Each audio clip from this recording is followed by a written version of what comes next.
Hey there, it's Dr. Tom with EBM Fitness Solutions, and in this video I'm going to talk to you a little bit about program prioritization, which is an idea that you want to focus on making the most out of your workout, maximize your time training, whether it's at home or at a gym, in a hotel room somewhere, or on the road. Doesn't matter. Make sure that each thing you do has a purpose, each thing makes sense for you given your goals, your injury history, and for what, kind of what you want out.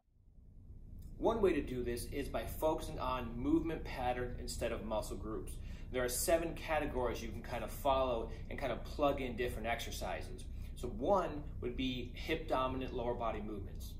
2 would be knee dominant lower body movements. 3 would be some kind of a vertical pulling motion. 4 would be a vertical pushing motion. 5 would be horizontal pulling. 6, horizontal pushing. And then the last category would be some kind of abs or core work. The goal in general would be to try to include some or all of these in each of your workouts based on how much time you have, equipment, and so forth. But if you use this as a basic format, you'll be able to hit the entire body without leaving things out and also minimizing kind of overlap, which adds up to junk volume. We end up doing the same movements over and over again when you're targeting muscle groups instead of movement patterns. While using all the 7 movement patterns makes a lot of sense and works in many cases, sometimes you don't have time to do that. Sometimes you got to get in and out and do a workout a little bit quicker.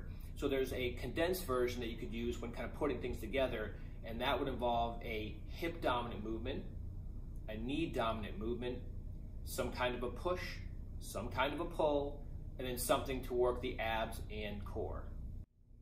You may have noticed I did not mention bis or tris. Now, it doesn't mean that I think training bis and tris is bad or any kind of arm work is unnecessary, but we're talking about prioritizing your workouts.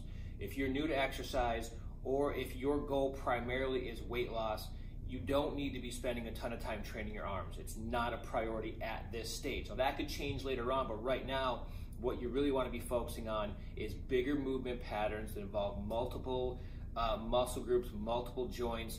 You get more bang for your buck that way. They're going to burn more calories. It's going to be harder work, but that's where you want to spend your time now. And in general, it's a good place to start. You can mix in some of the other stuff, but in reality, to get the most out of your training, focus on the bigger movement patterns and focus on the movements instead of muscle groups.